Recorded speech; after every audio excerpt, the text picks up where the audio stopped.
An old man in a pressed but dated suit is standing at a velvet rope on the south side of Chicago, and a young man with his arms folded across his chest has just told him, for the second time, that he is not coming in tonight. Not because the old man was rude. Not because there was a list and he was not on it. Because of how he looked. Gray suit a decade out of fashion. A thin tie, shoes shined so hard you could see the effort in them.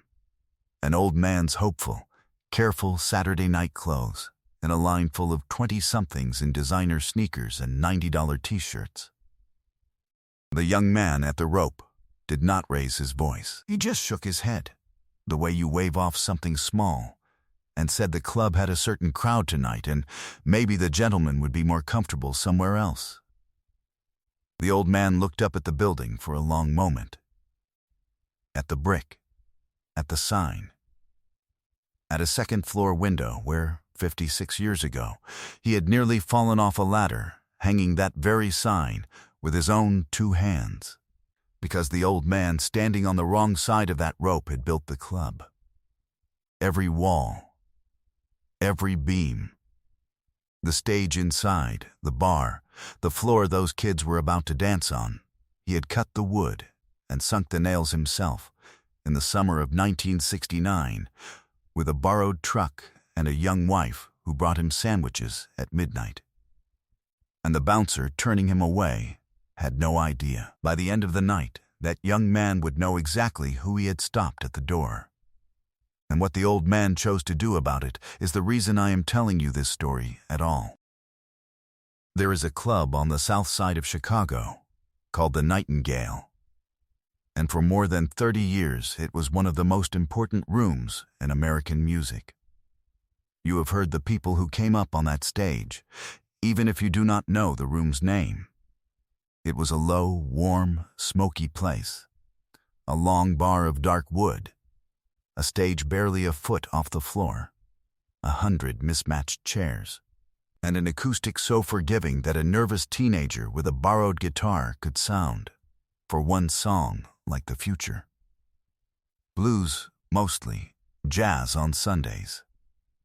The kind of place where a record executive might be sitting 3 feet from a kid who would be famous in 2 years, and both of them knew it, and the air in the room knew it too. It was not a fancy place. It was a holy one.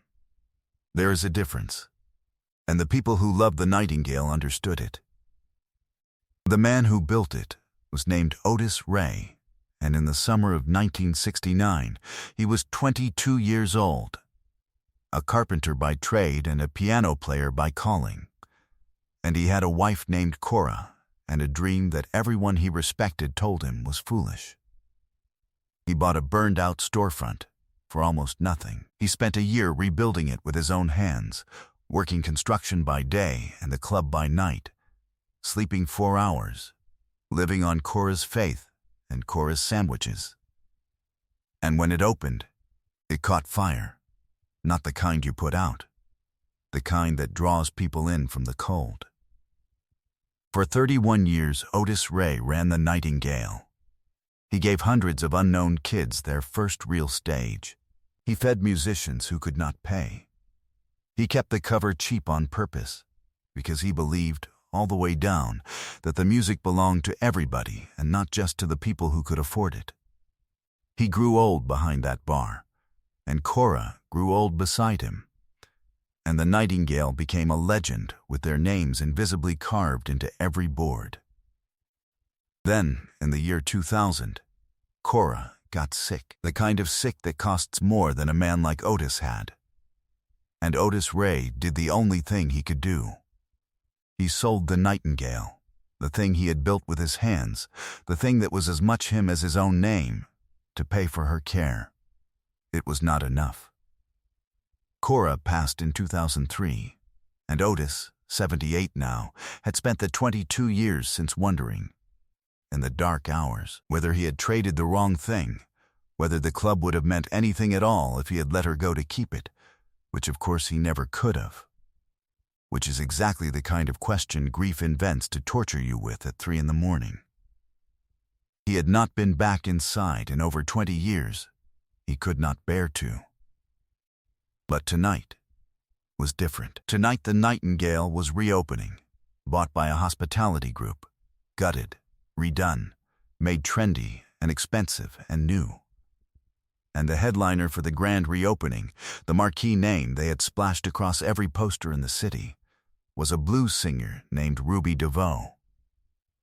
In 1978, Ruby DeVoe had been a 16-year-old girl with a voice like a thunderstorm and nowhere to use it. And the first stage she ever stood on, the man who pulled her up out of the audience and said, "Sing, baby, the room is yours," was Otis Ray. So Otis put on his good gray suit, and he shined his shoes, and he took the bus across the city to hear the girl he discovered sing one more time, in the room he built with his own hands. And a young man at a velvet rope told him he did not belong. The young man at the rope was named Dante, and to understand this story you have to understand him, because he is not just a wall and a nice jacket. He is the most human thing in it. Dante was 26, and he had grown up about a mile from the Nightingale, in an apartment where the heat worked when it felt like it. He was big and quick and watchful, and he had taken the door job at the new Nightingale because it paid well and because it came with something he had wanted his whole life without ever being able to name it. Power over a threshold. The right to decide who came in and who stayed out. For a kid who had spent his whole childhood on the outside of things, that right was a drug. Because here is what made Dante the way he was. His father, Frank, had been a musician, or had wanted to be. Frank had chased it his whole life. Gigs that paid in beer, demos that went nowhere, a guitar he loved more than he loved being home. Frank worshipped the old clubs, the old players, the romance of a smoky room and a song that could change your life. And while Frank chased that dream, his family went without. The lights got shut off. Dante wore his cousin's shoes, and the boy grew up hating the very thing his father loved.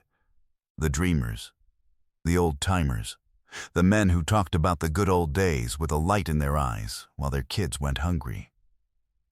Frank had left when Dante was 14, chasing one more gig.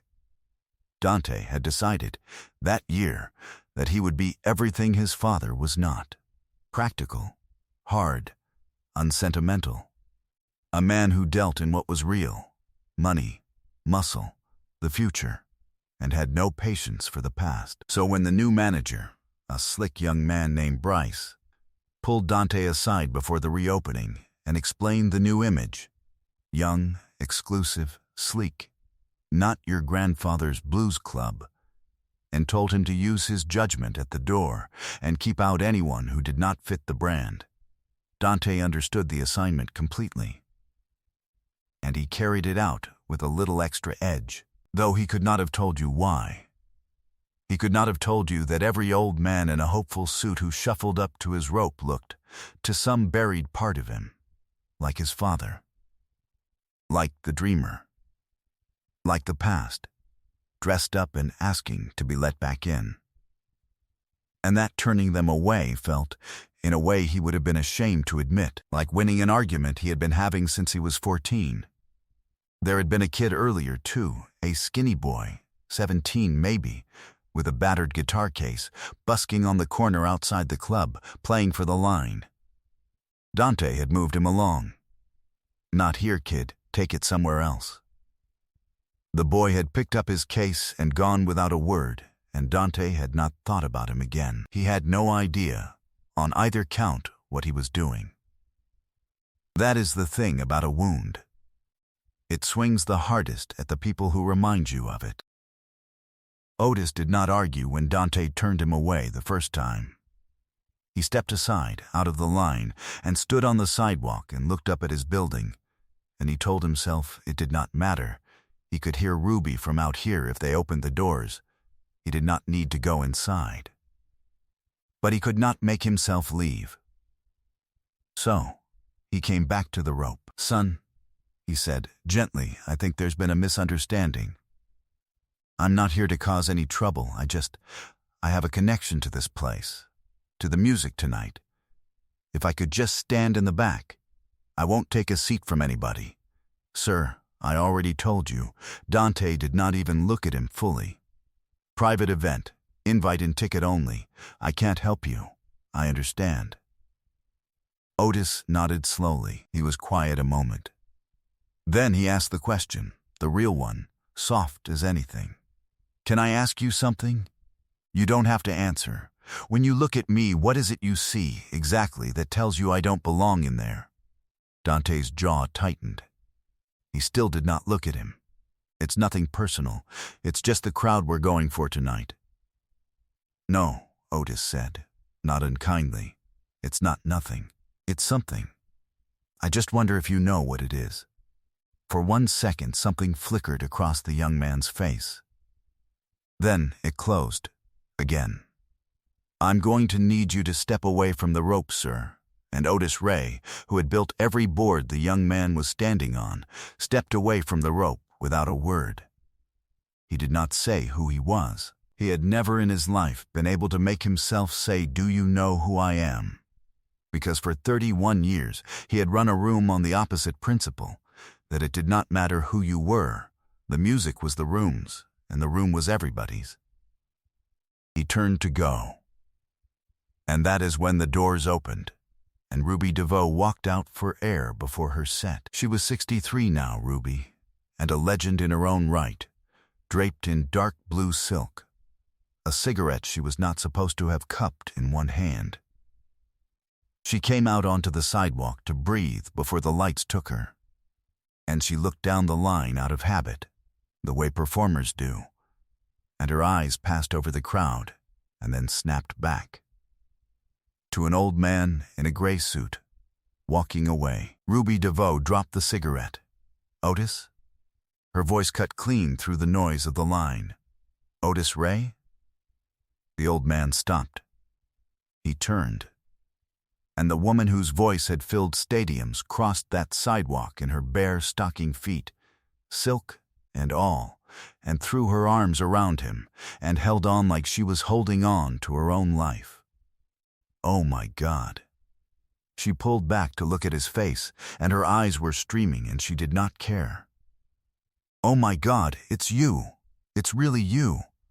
Otis, they didn't tell me you were coming. They didn't. Why are you out here? Why are you standing out here on the sidewalk? The line had gone quiet. Phones were up. Dante had uncrossed his arms. It's all right, Ruby, Otis said, patting her hand. It's a busy night. The young man's just doing his. No, Ruby turned.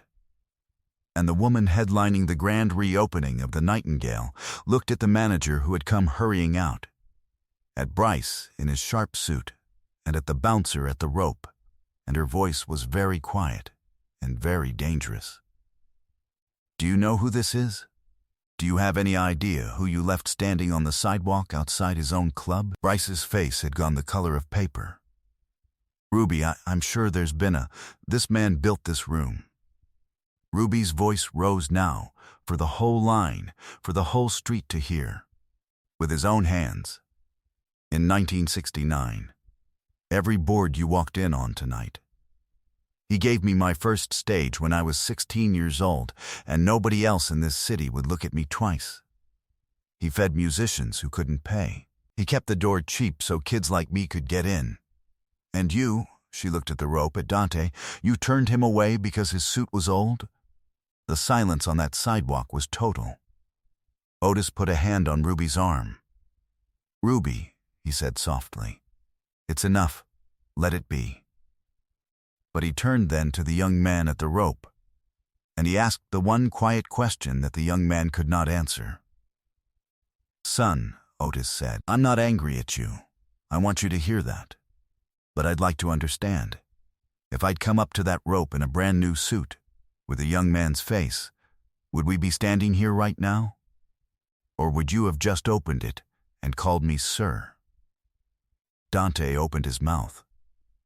Nothing came out. They brought Otis inside, of course. The crowd parted for him like water. But Otis did not want a seat of honor, and he did not want the apologies pouring out of Bryce, who was suddenly desperate to undo the unfixable. What Otis wanted, he said, was a glass of water and a quiet minute. And then, to everyone's surprise, he asked to speak to the young man from the door. Alone, they found a back room, a storage room now, but Otis knew it had once been his office, he could tell from the window, and the two of them sat down. The old man and the bouncer who had turned him away, on folding chairs in a room that smelled like the past. "I didn't ask you back here to make you feel worse," Otis said. "You feel bad enough. I can see it. So let's not do that." He folded his hands. "I asked you back here because of the look on your face out there. Twice tonight you looked at me like I was something you needed to get rid of. And that's not about an old suit. A man doesn't look at another man that way over a suit. So tell me, the real thing. What is it I remind you of?" And maybe because the night had already broken something open in him, maybe because the old man's eyes were the least judgmental thing he had encountered in years, Dante told him the truth. He told him about Frank, about the gigs that paid in beer and the demos that went nowhere, and the guitar his father loved more than his family, about the lights getting shut off and the cousin's shoes, and a man who talked about the romance of the old clubs with a light in his eyes while his kids went hungry, about 14, and a father chasing one more gig out the door for the last time, and a boy deciding he would be hard and practical and unsentimental and never, ever a dreamer. "Every old guy who comes up to that rope talking about his connection to the music," Dante said, and his voice cracked on it. "Every one of them is him. I look at them, and I see my dad romanticizing some club while his kid wore hand-me-downs. And it makes me..." He stopped. "I don't know. It makes me want to win. Just once. Tell the dream to get lost the way it told us to get lost." Otis was quiet for a long moment. "I knew men like your father," he said finally. "A lot of them. Some of them played my stage." He looked at Dante steady. "Let me tell you something about those men, and I need you to really hear it. Because it's the thing nobody told you. Your father chasing the music, that wasn't him being selfish. That was him being lost.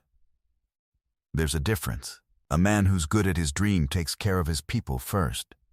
A man who's drowning in his dream lets everything else go under. Your father wasn't a villain's son. He was a man who never had anybody build him a room where he could be somebody. He never found his nightingale, so he kept chasing it down dark alleys. And you paid for it." He leaned forward. "But don't you mix up the two things. Don't you spend your life turning away every dreamer who comes to a door because the one dreamer who should have stayed home didn't. That's not justice. That's just passing the wound along." Dante was looking at the floor. His eyes were wet, and he was furious at them for it. "I'm going to tell you something I've never said to anybody," Otis said. "I sold this place to pay for my wife's medicine. The thing I built with my hands, I sold it for her, and it wasn't enough, and she died anyway. And I have spent 22 years lying awake asking myself if I gave up the wrong thing." He shook his head slowly. "And tonight I finally understand the answer. The building was never the thing I built. The thing I built was a door that opened. That's all the Nightingale ever was. A door that opened when every other door in this city stayed shut. You're standing at that door now, and you get to decide what kind of door it is." He let that sit. "There was a boy outside earlier," Otis said, "with a guitar case. You moved him along. I watched you do it." Dante flinched. "That boy is 16, 17. He's got nothing but a song and the nerve to play it on a corner. You know who that is? That's Ruby, in 1978. That's your father. before the world told him no one time too many. That's every kid I ever pulled up onto that stage. Otis's voice dropped. What happens to that boy, son, if everybody keeps moving him along? Dante closed his eyes. It was a long time before he opened them. When Dante came back out into the main room, he did not go to the door. He went to the stage. The lights had not gone down yet. Ruby was still being fussed over by the sound crew. Dante stepped up to the microphone, this enormous young man in a black jacket, and the room quieted in confusion, and he found Otis in the crowd, and he spoke into the mic with a voice that was not entirely steady. My name's Dante. I work the door here. He swallowed. About an hour ago, I turned away the man who built this room. Because his suit was old. I want to say that out loud, in front of everybody, because he was too gracious to make me say it, and I think I need to. He built every board you're standing on, and I treated him like he was nothing, and he treated me like I was somebody anyway. He looked at Otis. Mr. Ray, I'm sorry. Not because you turned out to be somebody, because I'd have done it to anybody who looked like you, and that's the part I've got to live with. The room was silent. Then Otis Ray stood up, slowly, an old man getting to his feet, and he crossed to the foot of the stage he had built 56 years ago, and he reached up and took the young man's hand, and he gave him the smile, the real one, warm and unhurried and a little crooked. That's all I needed to hear, he said. The applause that started then did not stop for a long time. Ruby was crying. Bryce was crying, though he understood the least of anyone what he was crying about, and somewhere near the back, a skinny boy who had slipped in through the kitchen door with a guitar case stood watching the whole thing with his mouth open. Because Dante, before he left the stage, had done one more thing. He had gone out to the corner in the cold and found the boy he'd moved along and brought him inside. Here is the part the easy version of this story leaves out. Because a perfect night is the dramatic part, and what a place becomes afterward is the part that's actually true. It did not all fix itself by morning. Bryce and his hospitality group still owned the Nightingale, and a velvet rope does not vanish because of one good night. For a while it got messy. The video of Ruby on the sidewalk went everywhere, and the company's first instinct was to manage it. A statement. A photo op. Otis used as a prop for the brand he had been turned away from. But Ruby DeVoe refused to play the room again unless things actually changed. And a legend's refusal carries weight. And the boy, it turned out, the boy with the guitar, had filmed part of it too. And the part people could not stop watching was not the celebrity hug. It was the old man at the rope, asking quietly, "What is it you see that tells you I don't belong?" So things changed. Slowly, imperfectly, the way real things do. The velvet rope came down. Not the cover charge entirely. It is a business, and businesses need to live. But one night a week the Nightingale went back to what Otis built it to be. Cheap at the door, open to anybody. A stage for unknown kids with nothing but a song. They called it Otis Night. He did not ask them to. He tried to talk them out of the name, and lost. Dante did not quit, though he tried to, out of shame. It was Otis who talked him out of it. Anybody can walk away from a door, the old man told him. It takes a real man to stand at one and change what it means. So Dante stayed, and the bouncer who had turned away every dreamer in a hopeful suit became, over the next year, something the Nightingale had never had. A doorman who watched for the lost ones. The nervous kid. The old player nobody recognized. The man in the dated suit. He learned their names. He waved them in. He found his father, somewhere in all of it, and made a kind of peace with him that Frank never lived to see. And the boy with the guitar, his name was Eli, 17, and he had been busking on that corner for 2 years, dreaming of a stage he could not afford to walk into. On the first Otis night, Dante found him in the line and walked him to the front, and Otis himself was there. And the old man looked at the kid for a long moment, the way he had once looked at a 16-year-old girl named Ruby, and he said the only words that mattered. "Sing, son, the room is yours." Eli played the nightingale that night, terrified and shining, and it was not the last time. Years from now there will be people who do not know the name of the room where it started for him. But it started there. On a stage an old carpenter built with his own hands in 1969, on a night a young bouncer finally understood what a door is for. Otis Ray passed 3 winters later, peacefully in his sleep.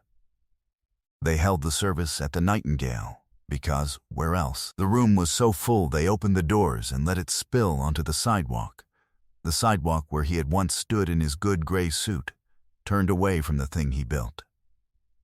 Ruby sang. Dante stood at the door, the way Otis had taught him, and he did not turn a single soul away. I've told a lot of stories on this channel, but I keep coming back to this one, and it took me a while to understand why. It would be easy to make this a story about an old man getting the recognition he was owed, the founder vindicated, the rude kid put in his place. But that's not the part that stays with me. The part that stays with me is that the man at the door wasn't really fighting Otis. He was fighting his own father. He was swinging at a ghost, and an old man in a gray suit happened to be standing where the ghost used to be. And I think there's an enormous amount of that in the world. So much of the cruelty we hand to strangers is really an argument we're still having with someone who isn't even in the room. What changed Dante wasn't getting caught. It was an old man refusing to hand the wound back to him, choosing, instead, to tell him the truth about his father that no one else ever had. I don't know if I would have been that gracious. If I'd built something with my own hands and given it up for someone I loved, and then been turned away from it on a cold sidewalk by a kid who had no idea. I'd like to think I'd have answered with a question instead of an insult. But honestly, I'm not sure. Most of us aren't sure. We tell ourselves we'd take the high road, and most of the time we just take the one that feels good in the moment. And maybe that's the point. This story is fictional. But the men and women who built rooms like the Nightingale with their own hands were real, and most of them were never thanked. And a great many of them ended up standing on the wrong side of a door they made possible.